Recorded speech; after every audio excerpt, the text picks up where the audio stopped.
মিটারে না চালালে সিএনজি অটোরিকশার যে জরিমানা করার সিদ্ধান্তটি নিয়েছিল Bangladesh road transport authority BRTA, সেই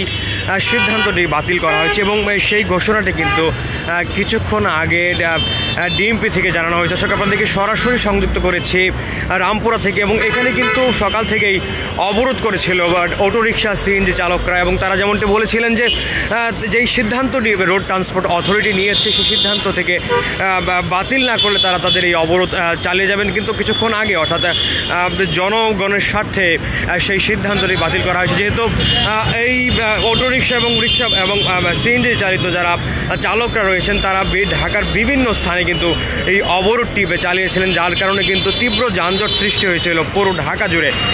যাত্রাবাড়ি, এই রামপুরা সহ বিভিন্ন স্থানে কিন্তু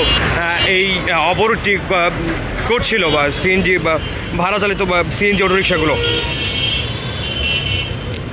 দর্শক, আজকে কিছুক্ষণ আগে অর্থাৎ আজকে রবিবার কিছুক্ষণ আগে ঢাকা মহানগর ডিএমপির মিডিয়া এবং পাবলিক রিলেশনস বিভাগের উপপুলিশ কমিশনার ডিসি মোহাম্মদ তালিবুর রহমান এই তথ্যটি গণমাধ্যমকে জানিয়েছেন এবং এই সিদ্ধান্তটি বাতিল করা হয়েছে জানার ফলে সেখানে তিনি জানিয়েছিলেন যে 4 স্ট্রোক 3 হুইলার যান চলাচল যেই সম্পর্কিত বিআরটিএ কর্তৃক ইস্যুকৃত সাম্প্রতিক নির্দেশনাটি বাতিল করা হয়েছে এবং বিষয়টি সংশ্লিষ্ট সবাইকে অবহিত করা হলো এবং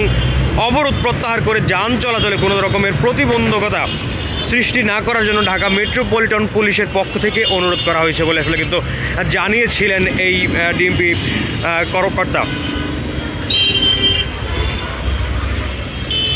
দর্শক, এই মুহূর্তে আমরা রয়েছি রামপুরা এবং এখানে কিন্তু যান চলাচল স্বাভাবিক রয়েছে এবং কিছুক্ষণ আগেও কিন্তু এখানে যান চলাচল এবং অবরোধের কারণে বন্ধ ছিল এবং 3 হুইলার বিশেষ করে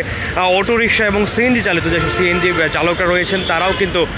এখানে রাস্তা এবং এই সড়ক অবরোধ করেছিলেন, যার কারণে কিন্তু সাধারণ মানুষের তীব্র ভোগান্তি সৃষ্টি হয়েছিল এবং অফিস সময়ে কিন্তু সাধারণ মানুষ তাদের গন্তব্যে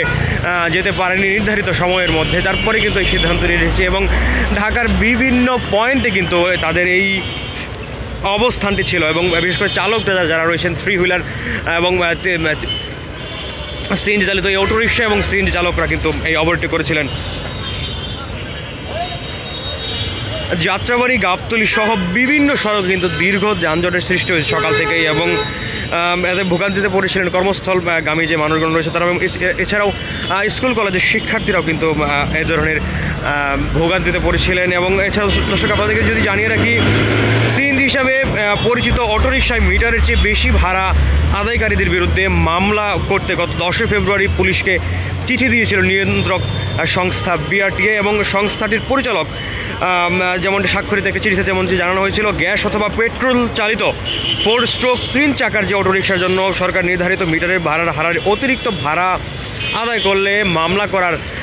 অনুরোধ করা হয়েছে এবং সেখানে কিন্তু জানানো হয়েছিল যে 50,000 টাকা পর্যন্ত সেই জরিমানা হবে এবং অনধিক আরও 6 মাসের কারাদণ্ড বিষয়টি কিন্তু জানানো হচ্ছে। সরকার আমাদেরকে যদি সেই বিষয়ে জানিয়ে রাখি, সড়ক পরিবহন আইনের ধারা 35(3) অনুযায়ী কোনো কন্ট্রাক্ট ক্যারিজের মালিক বা চালক রোড পারমিট এলাকার মধ্যে যে কোনো গন্তব্য যেতে বাধ্য থাকবেন। মিটারে প্রদর্শিত ভাড়ার অতিরিক্ত অর্থ দাবি বা আদায় করতে পারবেন না। এর ব্যত্যয়ে ধারা 81 অনুযায়ী অনধিক 6 মাসের কারাদণ্ড বা অনধিক 50,000 টাকা অর্থদণ্ড অথবা উভয় দণ্ডই হতে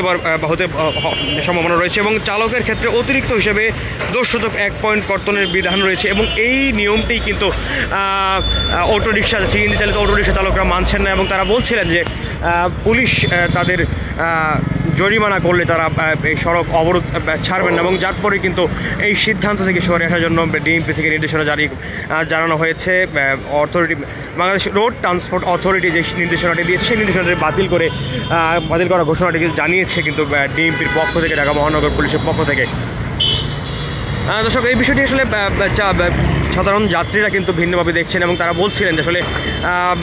অতিরিক্ত ভাড়া আদায় করছেন তাদের কাছ থেকে এই অটোরিকশা চালকরা এবং যানবাহন দুর্ঘটনাও ঘটছে বেশ এবং তারা যেমনটি বলছিলেন যারা আসলে সাধারণ যাত্রী রয়েছেন তারা বলছিলেন এই সিদ্ধান্তটি ভালো সিদ্ধান্ত ছিল এবং সঠিক সিদ্ধান্ত ছিল, কিন্তু রিক্সা চালক অটোরিকশা চালকরা যে সিদ্ধান্তটি মানছেন না, কারণ এতে তাদের নির্দিষ্ট ভাড়ার চেয়ে বেশি ভাড়া আদায় করার একটি জটিলতা তৈরি হতে পারে, এবং সেই বিষয়টি নিয়ে কিন্তু তারা আজকে সকাল থেকে অবরোধ করছিলেন। এবং সেই অবরোধের প্রেক্ষিতে রাস্তাঘাটে কিন্তু তীব্র যানজটের সৃষ্টি হচ্ছিল। গাবতলী, যাত্রাবাড়ি থেকে ঢাকার বিভিন্ন পয়েন্টে কিন্তু এই অবরোধটি ছিল। দর্শক, আমরা এই মুহূর্তে রয়েছি রামপুরায়, এবং এই রামপুরাও কিন্তু এই জায়গাটিতেও কিন্তু